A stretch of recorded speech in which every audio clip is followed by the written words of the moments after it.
Então, estamos chegando na reta final desse livro maravilhoso, com propósitos incríveis para a gente colocar em prática na nossa vida. E hoje, o dia 38 de 42 dias. E o tema de hoje é O Tornando-se capítulo um 38 eu Cristão acho com que é o mais Excelência. querido do meu Vamos coração. ao vídeo? Ele é chamado de Tornando-se um Cristão com Excelência. As quase últimas palavras de Jesus para os seus seguidores foram: Eu quero que vocês vão para o mundo inteiro, para todas as nações, ou seja, para todos os grupos de pessoas, e façam discípulos, batizando-os em nome do Pai, do Filho e do Espírito Santo, ensinando-os a guardar todas as coisas que eu tenho mandado, e eu estarei com vocês sempre até o final dos tempos. Isso é chamado a grande comissão. Mas para muitos de nós é a grande omissão. Não fazemos nada a respeito. Deus chamou cada cristão para espalhar as boas novas. E Jesus disse em Atos 1:8, vocês comecem em Jerusalém e vão para a Judéia e vão para Samaria e até os confins da terra. Está escrito e não então. Diz, vão a Jerusalém. O que é Jerusalém? Sua missão começa na sua própria cidade, onde você mora. É a cidade, a comunidade onde você mora. E então ele fala, vão à Judéia. Isso é como o município vizinho. É como a área em volta da sua cidade. E então ele fala, vão a Samaria. Os samaritanos eram um povo culturalmente diferente dos judeus que moravam na mesma área. Você tem alguém que é culturalmente diferente de você que mora na mesma área? Essa é a sua Samaria. Eu moro no sul da Califórnia, na área de Los Angeles, onde falamos 196 línguas. Eu não preciso ir por todo o mundo foi trazido até mim, porque há Samarias em todo o meu entorno. Todas as nações estão lá. E ele diz, vão por todo o mundo. Ele fala, vão para Jerusalém e Judéia e Samaria e até o fim do mundo. Ele não disse, primeiro Jerusalém, então. Você tem que fazer tudo de uma vez, é simultâneo. Tornar-se um cristão mundial nunca foi tão fácil como é nos dias de hoje. Quando Jesus lhes deu a grande comissão, era fisicamente impossível aos discípulos cumpri-la. Eles não podiam ir para a Austrália. Eles não podiam ir para a América Latina. Não havia navios transatlânticos, não havia aviões, trens, automóveis, não havia fax ou internet, nem telefone ou telégrafo, ou nada assim. Só havia duas formas de transporte, ou andar ou ir de jumento. E hoje, você pode chegar a qualquer parte do mundo em 48 horas. Se você não acredita, ligue para o seu agente de viagens.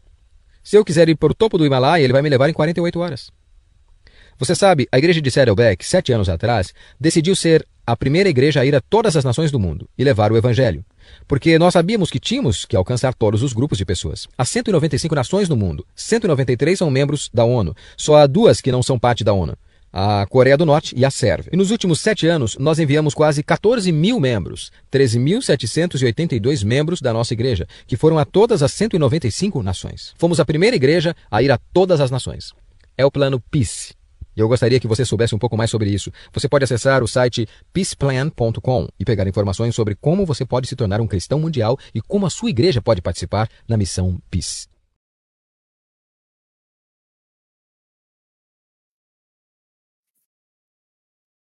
Jesus disse aos seus seguidores: Vão pelo mundo todo e contem a todos as boas novas. Marcos 16:15. Assim, saberemos por onde ele quer que nós andemos. Assim, todas as nações conhecerão a sua salvação. Salmos 67:2. A grande comissão é a sua incumbência. Você tem uma escolha a fazer. Ou se torna um cristão com excelência, ou um cristão relapso. Cristãos relapsos buscam principalmente a satisfação pessoal. Eles estão salvos, mas são egoístas. Gostam de comparecer às reuniões de louvor e aos seminários edificantes. No entanto, você jamais os encontrará em uma conferência sobre missões, porque não estão interessados. As orações deles concentram-se nas próprias necessidades e em pedidos de bênçãos e de felicidade. É a fé do eu primeiro. Como Deus pode tornar minha vida mais confortável? Eles querem usar Deus para os seus propósitos, ao invés de serem usados por Deus para os propósitos dele. Os cristãos com excelência, em contrapartida, sabem que foram salvos para servir e feitos para uma missão. Eles estão ávidos para receber uma missão pessoal e se entusiasmam com o privilégio de serem usados por Deus. Os cristãos com excelência são as únicas pessoas totalmente vivas nesse planeta. Sua alegria, confiança e entusiasmo contagiam, porque sabem que são importantes. Acordam a cada manhã na expectativa de que Deus atue por meio deles, de novas maneiras. Qual tipo de cristão você quer ser? Deus nos convida para participar da mais magnífica, ampla e diversificada e importante causa da história, o reino. A história da humanidade é a história de Deus. Ele está formando sua família para a eternidade. Nada é mais importante nem mais duradouro. No livro de Apocalipse, descobrimos que a missão global de Deus será realizada. Um dia, a grande comissão se tornará a grande consumação. Nos céus, uma enorme multidão de pessoas de todas as nações, tributos, povos e línguas estará um dia diante de Jesus Cristo para adorá-lo. Envolver-nos como cristãos com excelência nos permitirá experimentar um pouco do céu antecipadamente. Quando Jesus ordenou a seus seguidores que fossem pelo mundo todo e contassem a todos as boas novas, o pequeno grupo de pobres discípulos do Oriente Médio ficou chocado. Eles deveriam ir a pé ou cavalgando naqueles animais vagarosos? Era tudo o que tinha para o transporte, e não existiam ainda barcos capazes de atravessar o oceano. Portanto, havia barreiras físicas reais ao cumprimento daquela ordem. Hoje, temos aviões, barcos, trens, ônibus e automóveis. Nosso pequeno mundo encolhe a cada dia. Você pode voar sobre o oceano em questão de horas e estar em casa no dia seguinte, se for necessário. As oportunidades que os cristãos comuns têm de se envolver em missões internacionais de curta duração são praticamente ilimitadas. Cada canto do mundo está ao seu alcance. Pergunte à indústria do turismo. Não temos desculpas para não espalhar o evangelho. Agora, com a internet, o mundo está ficando ainda menor. Além dos telefones e dos aparelhos de fax, qualquer cristão com acesso à rede pode se comunicar em tempo real com pessoas de praticamente todos os países do mundo. Todo o planeta está ao seu alcance. Até mesmo os vilarejos mais remotos têm acesso ao e-mail. Portanto, você pode evangelizar pessoas do outro lado do mundo sem nem ao menos sair de casa. Nunca foi tão fácil cumprir a incumbência de ir para todo o mundo. Os maiores obstáculos já não são a distância, o custo ou o transporte, e sim a forma de pensar. Para ser um cristão com excelência, você deve se dispor a mudar seus conceitos. Sua perspectiva e suas atitudes devem mudar. Como pensar como cristão com excelência? Troque o raciocínio egoísta pelo altruísta. A Bíblia diz: amigos, não pensem mais como crianças, pensem como gente madura. Esse é o primeiro passo para se tornar um cristão com excelência. Crianças pensam apenas em si mesmas. Pessoas maduras pensam nos outros. Deus ordena: não pensem somente nos próprios interesses, mas estejam interessados nos outros também. É claro que essa é uma mudança de mentalidade difícil de ser realizada, pois somos naturalmente egocêntricos e quase toda a publicidade hoje nos incentiva a pensar em nós mesmos. A única forma de alterar esse padrão é nos tornarmos dependentes de Deus a cada momento. Felizmente, Ele não nos deixa lutar sozinhos. Deus nos deu o seu Espírito, por isso não pensamos como pensam as outras pessoas deste mundo. Comece pedindo ao Espírito Santo que o ajude a pensar nas necessidades espirituais dos não cristãos toda vez que for falar com um deles. Com a prática, você poderá desenvolver o hábito de orar silenciosamente, nada além de um sussurro pela pessoa com quem vai se encontrar. Diga: Pai, ajuda-me a compreender o que está impedindo essa pessoa de te conhecer. Seu objetivo é verificar onde os outros se encontram na jornada espiritual, fazendo todo o possível para levá-los a conhecer Cristo. Você aprende a fazer isso adotando o método de Paulo. Não penso no que seria bom para mim, e sim no que poderia ser bom para muitas pessoas, de modo que possam ser salvas.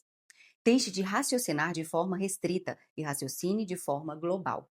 Deus é um Deus global. Ele sempre se preocupou com o mundo inteiro, porque Deus tanto amou o mundo. Desde o início, ele desejou reunir em sua família membros de todas as nações que criou. A Bíblia diz: de um só homem Deus criou todas as nações que vivem na terra e decidiu quando e onde todas as nações seriam construídas. Deus fez tudo isso para que nós o buscássemos e, alcançando, o encontrássemos. Grande parte do mundo já pensa de forma global. Os maiores conglomerados de comunicação e negócios são multinacionais. Nossa vida e a vida de pessoas em outras nações estão cada vez mais entrelaçadas à medida que compartilhamos moda, entretenimento, música, esporte e até fast food.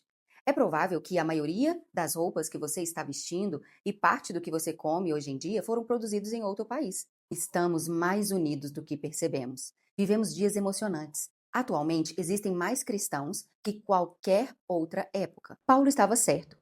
As mesmas boas novas que chegaram até vocês estão sendo difundidas pelo mundo. Elas estão transformando vidas em toda parte, assim como transformou a de vocês. O primeiro passo para pensar na maneira global é orando por países específicos.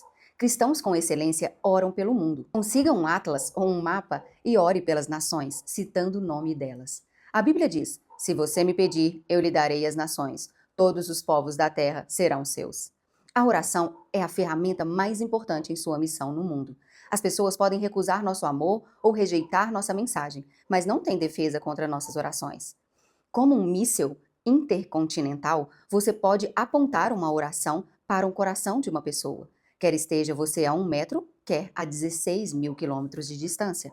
Qual deve ser o alvo de suas orações? A Bíblia diz que devemos orar pedindo oportunidades para testemunhar e coragem para falar. Devemos também interceder pelos que crerão, pedir que a mensagem se espalhe rapidamente e solicitar mais trabalhadores. As orações farão de você um parceiro de muitas outras pessoas ao redor do mundo. Você também deve orar pelos missionários e por todos os outros cristãos envolvidos na obra do Senhor ao redor do mundo. Paulo disse aos seus companheiros de oração: vocês também nos ajudam quando oram por nós. Outra forma de desenvolver o raciocínio global é ler ou assistir ao noticiário com os olhos de quem assumiu a grande comissão. Sempre que houver mudanças ou conflitos, esteja certo de que Deus usará tais situações para atrair vidas para si. As pessoas são mais receptivas a Deus quando estão sob tensão ou atravessam um período de mudanças.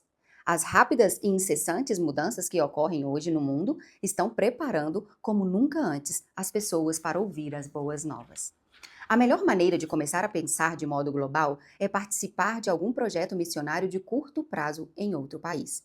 Nada substitui a participação ativa na vida real ou em outra cultura. Pare de estudar e discutir sobre sua missão e comece logo a realizá-la. Desafio você a ir até o fim. Em Atos 1:8, Jesus estabelece um padrão para nosso envolvimento. Vocês serão minhas testemunhas em Jerusalém, em toda a Judeia e Samaria e até os confins da terra. Seus seguidores teriam de alcançar sua comunidade, Jerusalém, seu país, Judeia, outras culturas, Samaria, e outras nações, até os confins da terra. Observe que em nossa comissão é simultânea, não consecutiva. Embora nem todos tenham o dom de missões, todo cristão é chamado a participar de uma missão relacionada com os outros 4 grupos de alguma forma. Você é um cristão de moldes de Atos 1:8? Estabeleça uma meta para participar de um projeto missionário direcionado a cada um desses 4 alvos. Insisto em que você poupe dinheiro e faça o que for necessário para participar de uma viagem missionária de curto prazo ao exterior o mais rápido possível. Quase todas as organizações missionárias podem ajudá-lo nisso. Essa experiência aumentará seu amor, ampliará sua visão, aumentará sua fé, aprofundará seu sentimento de compaixão e encherá de alegria como nunca antes. Pode ser um divisor de águas em sua vida. Substitua o pensamento imediatista pela perspectiva eterna. Para aproveitar ao máximo seu tempo aqui, você deve manter uma perspectiva eterna. Isso evitará dar importância excessiva a questões menores e o ajudará a distinguir entre o urgente e o eterno. Paulo disse: assim, fixamos os olhos não naquilo que se vê, mas no que não se vê, pois o que se vê é transitório, mas o que não se vê é eterno. Muitas das coisas nas quais empenhamos nossas energias já não significarão mais nada daqui a um ano, quanto mais pela eternidade. Não troque a vida por coisas temporárias, pois Jesus adverte: todo aquele que põe a mão no arado e olha para trás não está apto para o reino de Deus. E Paulo alerta: sejam econômicos na escolha das muitas coisas que o mundo tenta empurrar para vocês. O mundo, como vocês o conhecem, está se desvanecendo. O que está se interpondo com a sua convivência entre você e sua missão? O que está impedindo de se tornar um cristão com excelência? O que quer que seja, abandone-o. Afastemos de nós qualquer coisa que nos torne vagarosos ou nos atrase. Jesus disse: acumulem para vocês tesouros nos céus. Como fazemos isso?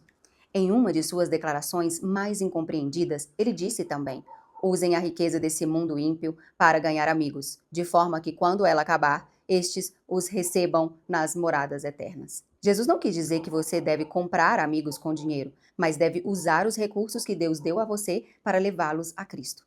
Então, eles serão seus amigos por toda a eternidade e vão lhes dar as boas-vindas quando você chegar no céu. Esse é o melhor investimento financeiro que você pode fazer. Provavelmente já tenha ouvido alguém dizer: você não pode levar isso com você, mas a Bíblia diz que você pode passá-lo adiante, investindo em pessoas que estão indo para lá. Fazendo isso, eles estarão acumulando um tesouro real para si mesmos nos céus. Este é o único investimento seguro para a eternidade e estarão levando uma vida cristã frutífera. Pare de arranjar desculpas e comece a pensar em formas criativas de cumprir sua incumbência. Se você estiver decidido a fazer alguma coisa, há sempre um jeito e existem organizações prontas para auxiliá-lo. Eis algumas desculpas mais comuns. Só sei falar inglês. Isso é, na verdade, uma vantagem em muitos países, nos quais milhões de pessoas querem aprender a falar esse idioma e estão ávidas por praticá-los. Não tenho nada a oferecer. Sim, você tem. Cada habilidade e experiência em sua formação pode ser utilizada em algum modo. Estou muito velho ou muito jovem. A maioria das organizações missionárias tem projetos de curto prazo adequados para cada faixa etária.